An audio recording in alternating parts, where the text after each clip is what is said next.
Now, we hope that this discussion, this panel discussion that we're about to kick off, will really unpick the question of whether brands can truly be ethical, sustainable, conscious, what these terms even mean, and whether or not capitalism itself actually makes businesses inherently unethical by virtue of design. So some big questions to sort of unpack in about 40 minutes, but we will do our best. So I will stop talking now and let our panelists introduce themselves.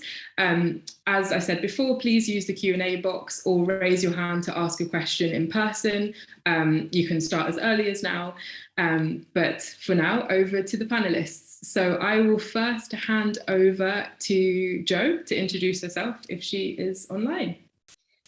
Hi everyone, hope you can hear me. My name is Jo Chidley. I'm the co-founder of Beauty Kitchen and also Repackaging platform. Just to give a couple of big stats to start off, which really introduces me, is that we in an FMCG industry create over 161 million tonnes of single-use packaging every year. Now, I don't know how many zeros that is, but it seems like too much. 99% of this is single-use, and of the 1% that is reused, very little of it is smart and trackable. So if you think of a shampoo, for example, you want to buy the product because of the shampoo inside to clean your hair, not necessarily for the plastic bottle that holds it in there. And that's really where Beauty Kitchen has spent a lot of time within personal care and within reuse systems to understand how we can uncouple this need to just create wasteful packaging. And will I popcorn over to someone else, Cara, or are you doing it? Feel free to popcorn. I was going to do it, but go ahead. There you go. I'll popcorn over to Claire. Great, you really teed me up there, thank you. I'm Claire, I'm CEO and co-founder at Wreath. We're a circular company as well, also working in the packaging space, and we help businesses adopt safe, compliant and scalable reuse systems, really looking at the data that they need to launch and scale those systems, and gather data so they can make sure they're the most optimized and efficient systems they can be. We're looking at a world where, people can pack their delivery trucks before they've even had the orders come in for single-use systems. So we need to get to that level of efficiency and optimization in the reuse systems in order to be able to compete. So we're excited to discuss all the topics today. Amazing. Do you want to hand over to someone else to introduce themselves, Claire? Yeah, absolutely. Olga. Thank you so much. Thank you, Cara and Diagood, for having me here today. I hope you can hear me well. So I guess I'm here to sort of represent goal number 12 of the SDG, so responsible consumption and production, and very much focusing on the fashion industry. So I am the CEO at Wearfair, which is a small sustainable fashion brand based in Scotland and Glasgow. And I founded the business, and the premise of the brand came during COVID times, when I found that we have so much work to do here in the UK with the scandals outbreak in terms of unethical production in the Midlands, involving the ultra fast fashion brands. So I went on and about to explore the possibilities of local manufacturing, and I settled down in Scotland working with small workshops, family-run businesses to produce my garments. And the premise of the brand also extends beyond sort of transparency in supply chains into transparency in pricing. So I felt like there is a massive jump between fast fashion and sustainable fashion in terms of pricing. And I really am a huge advocate for education. And I felt like we can do much more to educate consumers in order for them to make better choices. So I, on the website of Wearfair, provide a cost breakdown to make sure that everyone understands where the price comes from. But beyond that, I wanted to create a trust that I think is missing from the fashion industry. So I allow the customer to choose our margins. So it's a bit of a flexible pricing there. And just to make it much more inclusive than it is today. And beyond that, I also collaborate with artists from across the world, also making fashion more ethical, because a lot of the times the fast fashion companies, they steal unfortunately, designs to be placed into their garments to turn them around within days. And this is also sort of the part of the industry I wanted to tackle for the brand. Thank you, and I will pass on to Alex. Thanks, Olga. Hi, so I'm Alex. I am the co-founder and chief executive of In Good Company, and we are a soon-to-launch tech for good startup that's really focused on building a platform, a guide to finding local, independent, small, ethical businesses and experiences. And we are focused on the in real life space, so places to go, not just products to buy online. And the idea for In Good Company really came about a couple of years ago. I was doing some backpacking as like a bit of a career break, and I was particularly in Asia discovering all of these amazing like NGOs, social enterprises, kind of community-led businesses who were using their business as a way of giving back, of kind of delivering economic empowerment to you know, particularly disadvantaged groups, or were funding environmental projects. And they were amazing. And as a kind of solo backpacker looking for, you know, like authentic, meaningful experiences with heart, those are the places I wanted to go to. I didn't want to go to the kind of big tourist, you know, trap restaurants and cafes. And but it was really, really hard to find them. And I love researching, and even I was like, I'm spending far too long. And I will never forget, there was this page on the Rough Guide website, and it was like, oh yes, social enterprises are really good, but they're hard to find.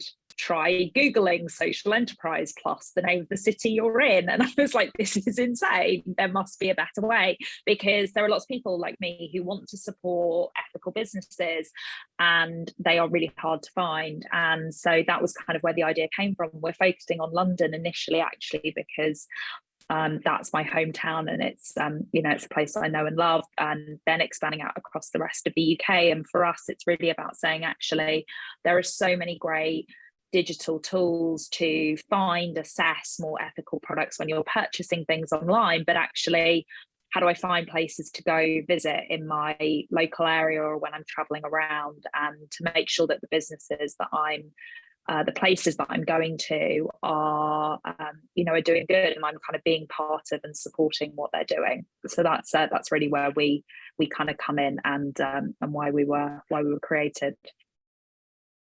And I think I'm going back to you, Cara, now. Yes, you are. Thank you all for introducing yourselves so eloquently. And yeah, I didn't know that story, Alex, about the birth of In Good Company. So thank you. That was lovely to know. Okay, so we'll get kicked off into the Q&A.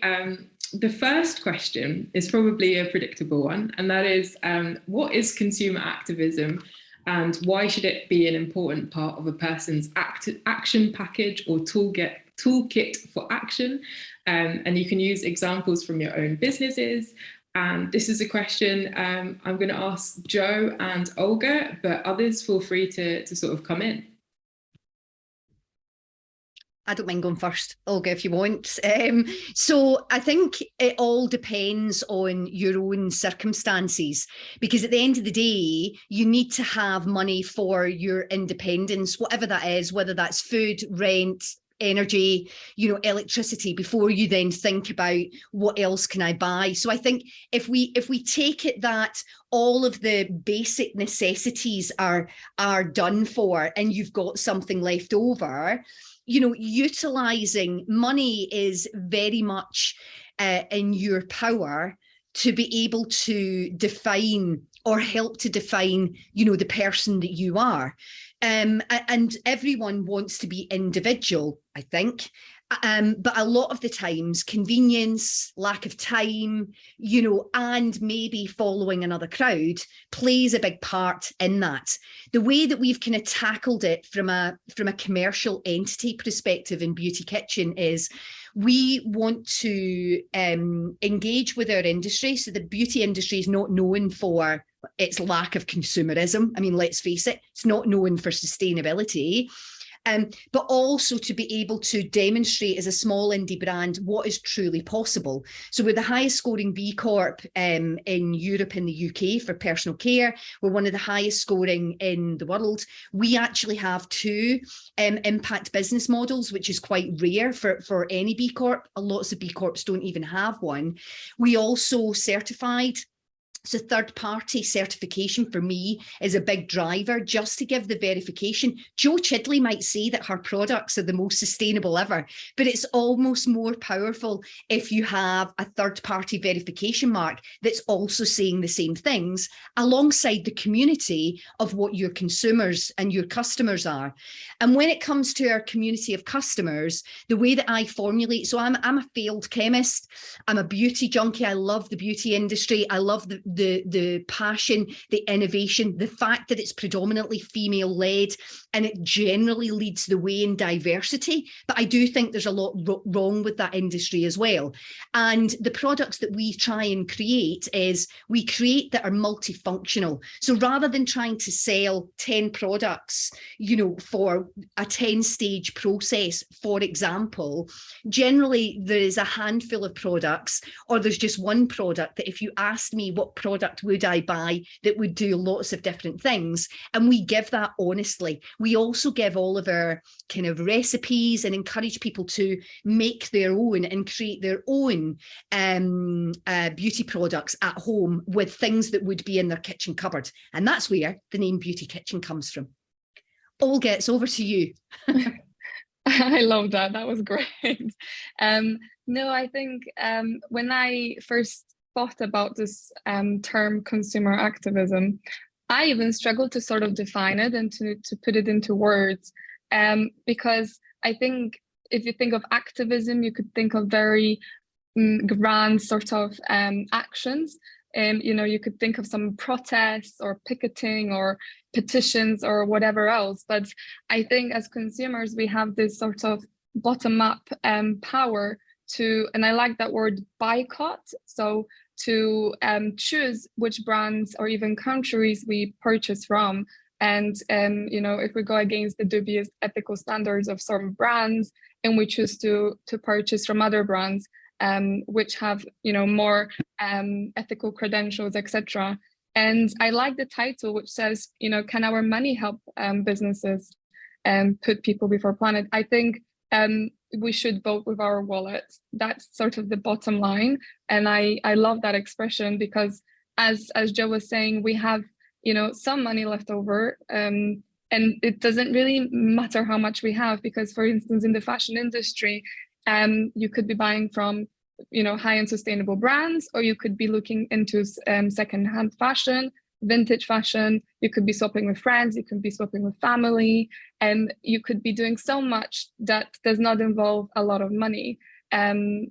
And in that way, you can also vote with your choice beyond voting with your wallet. And I just think that as consumers, we have so much power to, by our choices, really support certain practices, whichever industry we're interested.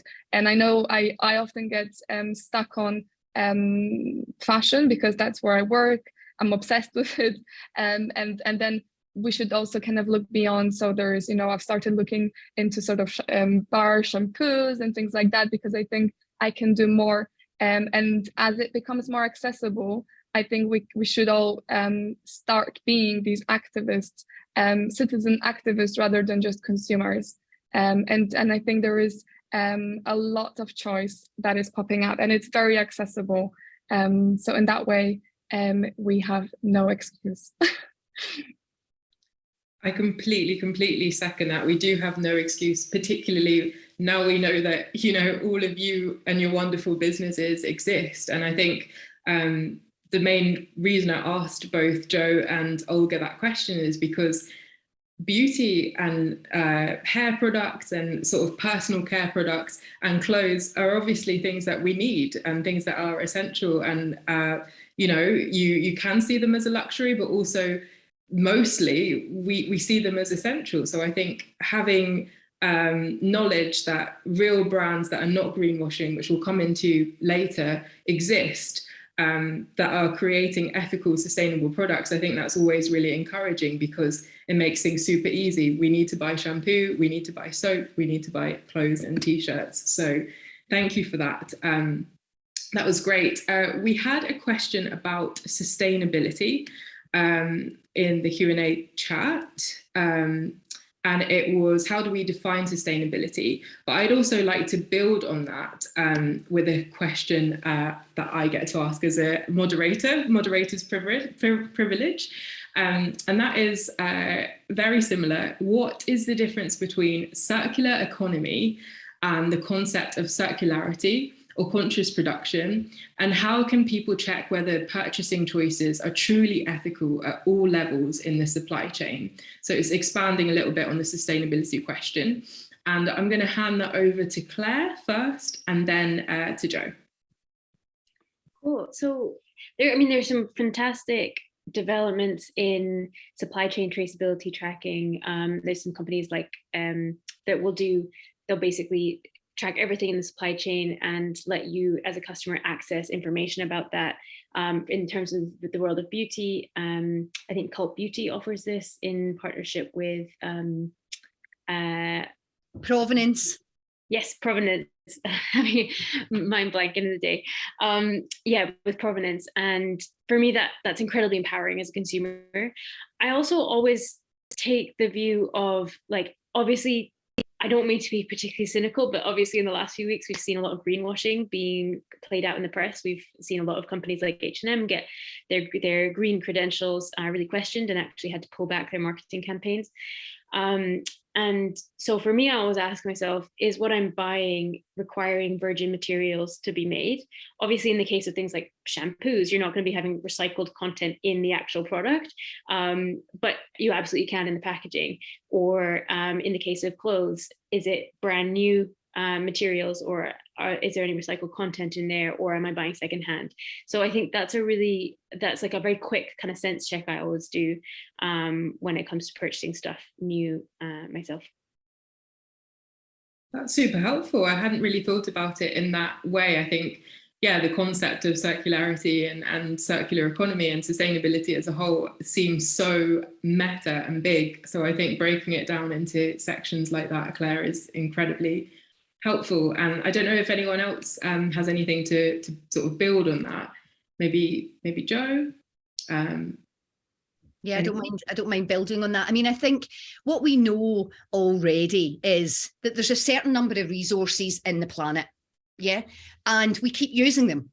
And it's really that simple. If we keep using them at the rate that we're using them at and not reusing them, then we're not going to have anything left. And that's simple mathematics. You don't need to be an accountant to work that out.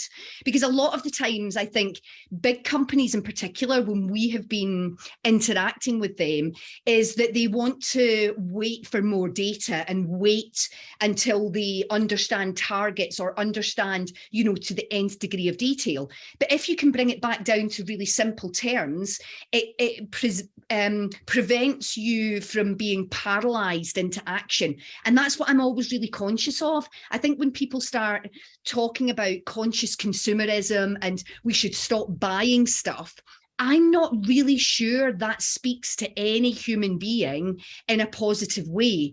I think it's coming at it in an engaging angle and getting them to be nudged along. So, at the end of the day, I know that if somebody buys our products over other beauty products, because of the different analysis that we've done behind the scenes, you're going to be more sustainable.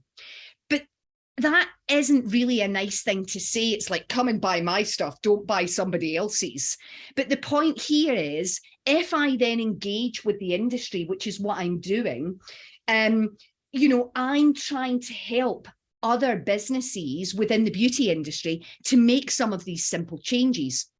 And that was really where the reusable packaging aspect came into play. And somebody has put in the chat here around, can you go over which materials are sustainable or not? For example, even though metal and stone is natural, it is sustainable, and do they actually recycle things properly?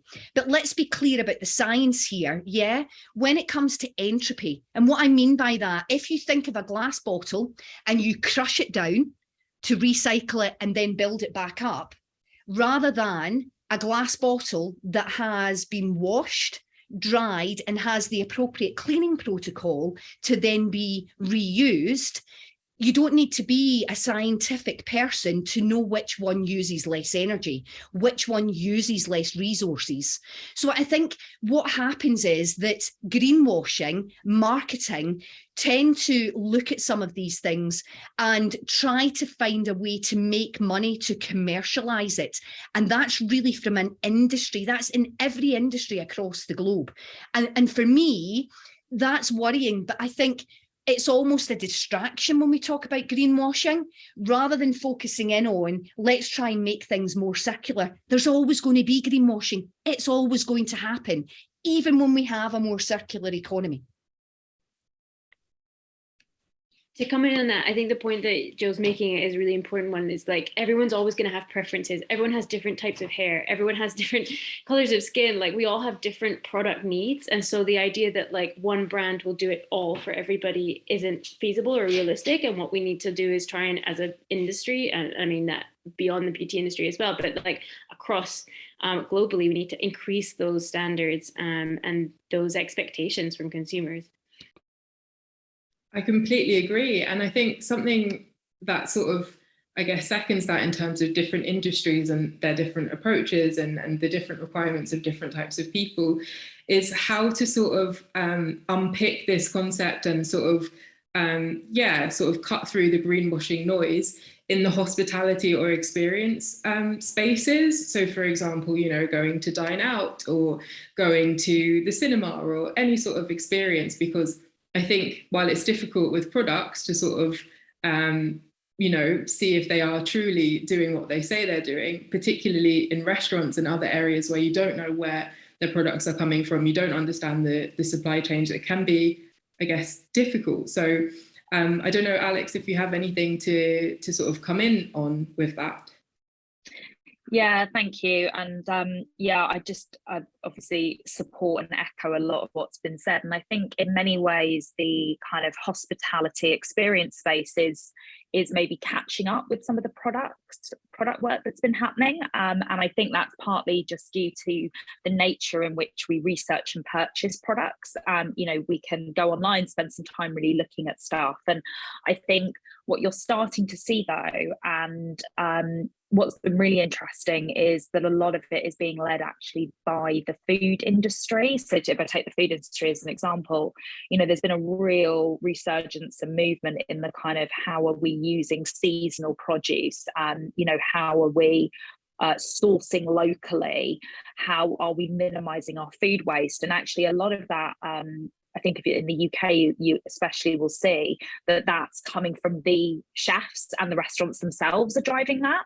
And I think that's really exciting, because the food industry has huge amounts of, it has huge challenges, and there are, big repercussions for our planet with the amount of food waste. And so I think for me, there is still a really exciting movement happening. I think that and it's becoming more commonplace. I think where I still see a gap is in the depth of the storytelling. And I think some of this is just to do with timing, some of it maybe skill set as well.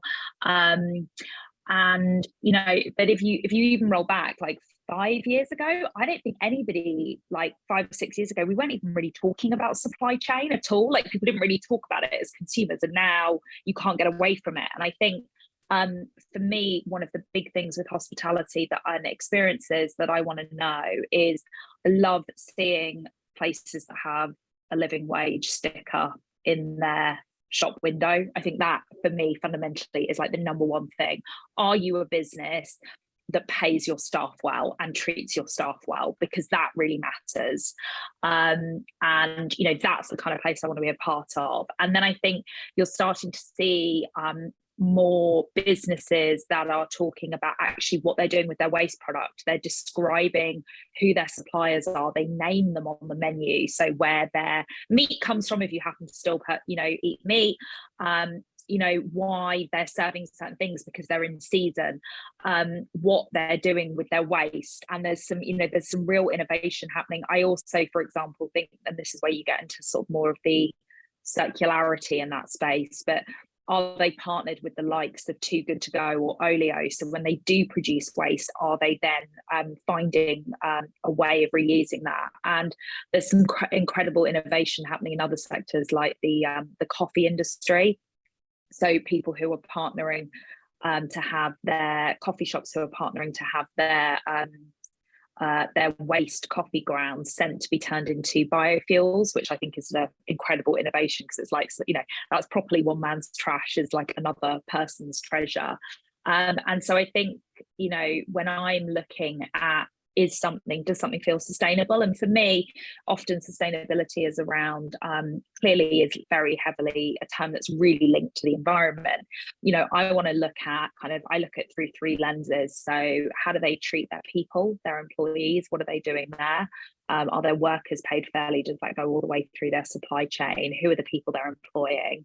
And then the planet, and what are they doing there? And then, thirdly, actually, is there a community angle to the business? Are they giving back to their wider community in some way? And that for me is the kind of where I look at the three things. And I think one of the things that I think really quickly unravels in the greenwashing space, just as a final point, is that what you often find, I think personally, is somebody you'll have a brand, a big brand, who talks about one specific item in their line or one specific line of their entire production. And actually, for me, the businesses that are really trying to be sustainable are thinking about how it flows through everything that they do. And it's a much broader kind of core part of their business and how they approach everything. But also recognizing that no one's perfect. We're not perfect as consumers, like businesses aren't perfect, they're just run by people. And so there's also like that transparency and the fact we're all on a journey. And I think that's really important, and how we support, recognize, celebrate, without kind of also going into big black and white on who's bad and who's good. And for me, it's like who's clearly trying to do better, who cares, and who is taking steps in the right direction. And those are the kind of brands that I want to go visit. Plus also, by the way, they're doing like super cool, amazing stuff. I love, some of the things we've heard about tonight. And so I'm like, that's a really incredible experience for me as well. It's not all like, gratuitous kind of virtue signaling. It's like, I also have a really exciting time and learn new stuff and think it's really cool. And I'm really proud to be part of the community of their customers. I love that. I really love that. And I love that In Good Company, Alex's company, really makes it easy and accessible to find those gems and to find people who pay living wage, as you say, but also care about their supply chains. I think it's really exciting that we're now in a space where we are talking about it, and it is difficult to find businesses that are truly ethical and that are not just doing it for sort of press and PR.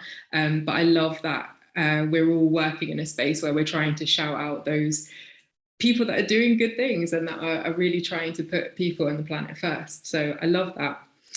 We have a super interesting question that I'd love to know the answer to from Bahrat. I hope I pronounced that right. Does the sustainability discourse fit in the modern socioeconomic needs of the developing nations? It's a very, very big question. And I don't know, first of all, before I give it to someone, does anyone want to tackle that question? Or should I nominate someone? I just want to say one line. I think when it comes to developing countries, they've got the opportunity to leapfrog from all the mistakes that other countries have made. And I find it fascinating. So, for example, Uganda, which is somewhere that I love and I've had the privilege of visiting on quite a few occasions, they have one of the fastest growing entrepreneurial cosmetic scientists, i.e., creating beauty products in the world. And one of the aspects that we are working on with some grassroots projects is how can they have a supply of reusable packaging to be able to leapfrog over, not having to use single-use packaging. Definitely, I think leapfrogging in more than just sort of the consumer activist slash purpose-driven business space. We can definitely learn from, you know, in terms of renewable energy and other areas of innovation to sort of tackle the climate crisis. So yes to leapfrogging, 100%. Does anyone else want to come in with any thoughts to that question? I mean, it is a big question, but a very important one. Yeah, I'll come in with something. It's a big question. It's like one I might actually I'll go away and have a reflect on and then put something back in the lobby, which I know is staying open, Cara. But I think there's also something that like we have to recognise that we have been reliant and using developing nations for our own needs and in our own industries, right? So huge amounts of our clothes are made in what would be called developing nations. You know, coffee. By the way, coffee is something I've been looking at a lot recently, and I drink a lot of coffee. So coffee's been something I've been learning about, you know, and you can see what's happening to the environment and communities, you know, around the world, both in terms of like what's being taken, how companies are paying and treating, you know, workers overseas. And then actually also in terms of what we're like throwing back at them literally with our waste. I mean, the photos of the kind of fast fashion landfills in Africa are horrendous. And so I think that the kind of becoming more sustainable is key for those countries. I think it's also really important that we don't enforce our own views onto different communities. So a lot of the social enterprises that I kind of know and work with, you know, ones who are selling products made by, you know, female artisans or, you know, importing coffee, like it's actually how can we work with and support what people living in these countries and places and communities are trying to do, and support doing that better and pay them better wages, but also you know, help them invest back in their local areas and local economies, and not us just kind of decide what is right or wrong for them, because actually we've been doing that for too long.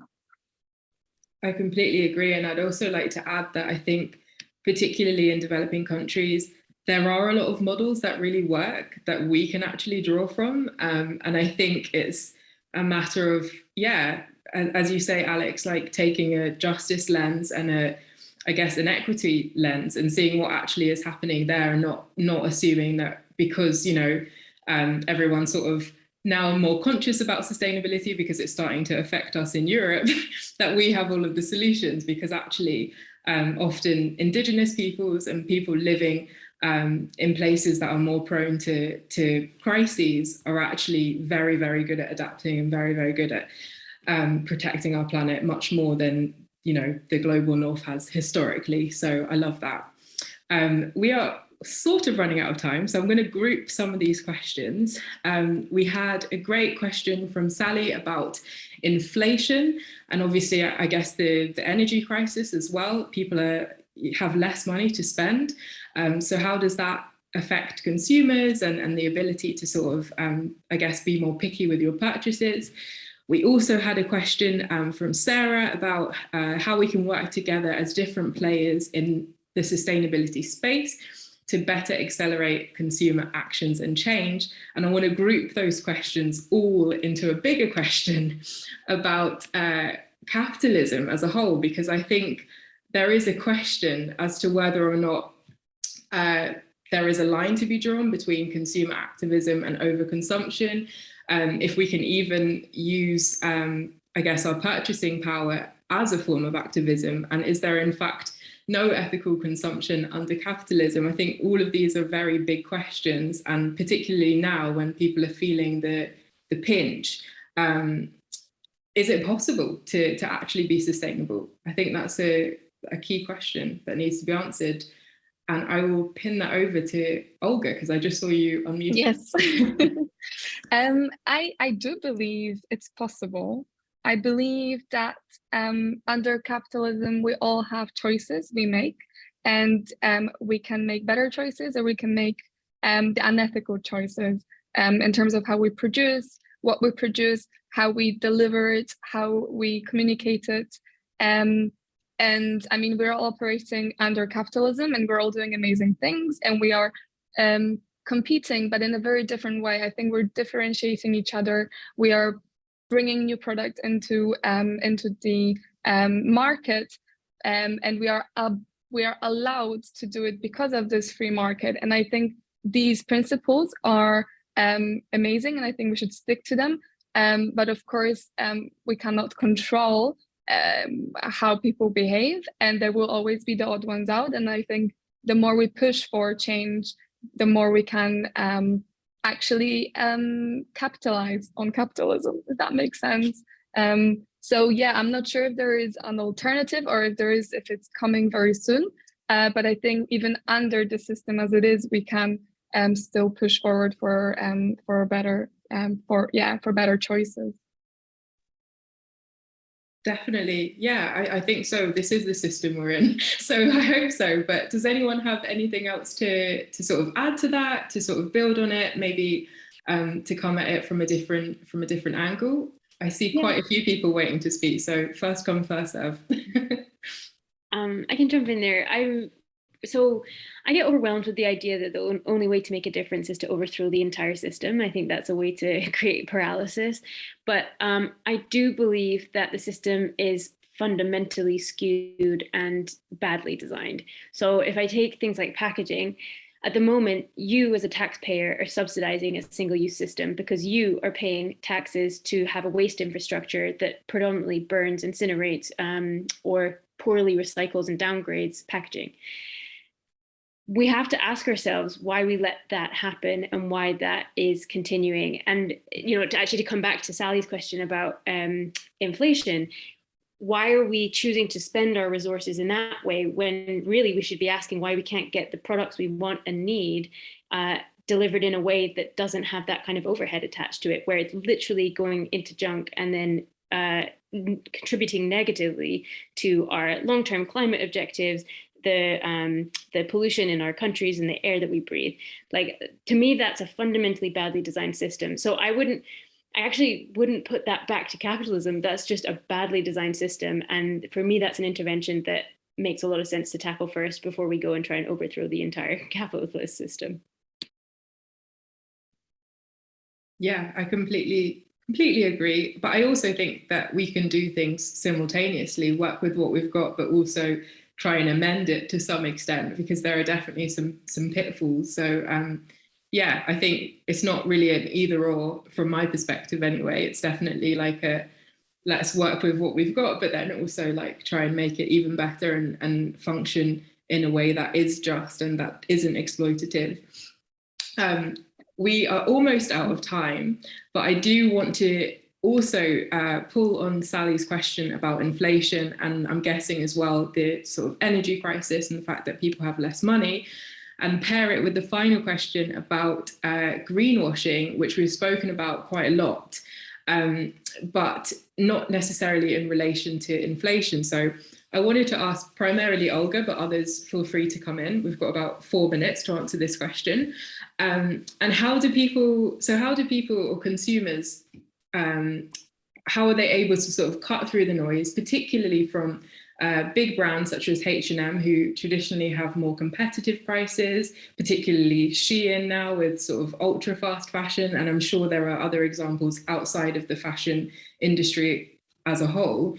Now that people have less money and these brands are sort of coming out with ethical lines and conscious lines, how can people cut through the noise, particularly now that they're feeling the pinch? Because it's always, I guess, a bit more, yeah, it's a bit easier to sort of buy things that are cheaper, particularly when you feel like you have less and less money.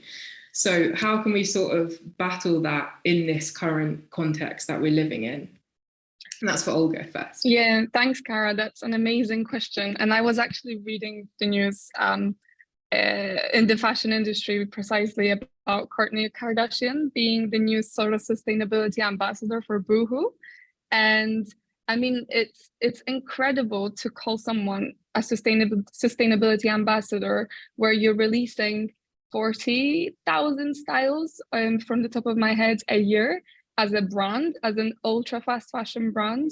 And then really, you know, based on the 40,000 styles, there's a 45-piece collection that is, you know, dubbed as sustainable. And most of which it comes from recycled materials, etc. But on the grand scheme of things, I think as a consumer, we should really just go back to our sort of common sense and just, so in terms of cutting through the greenwashing, go back to your common sense and understand that, you know, a brand that is producing so much then sells the products at an incredibly low price, meaning that this is so low that, I don't know, a t-shirt can be deemed as disposable. So, you know, a price range of £1 to £3. If you start questioning these, just using your common sense, really, does that mean it's sustainable? Can this really be ethical? Is it possible to do it?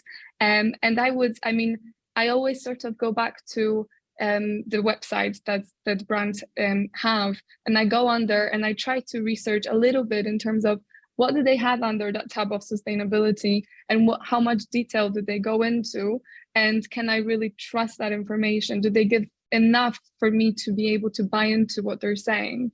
And I think fundamentally, if a brand sells things that is too cheap and too good to be true, it probably is. Other sort of resources in the sustainable fashion or fashion in general, there are many, and one of my favorite is Good on You. So it's a platform where you can actually go on and read about the sustainability credibility criteria around animal welfare, human welfare, the transparency and all that stuff.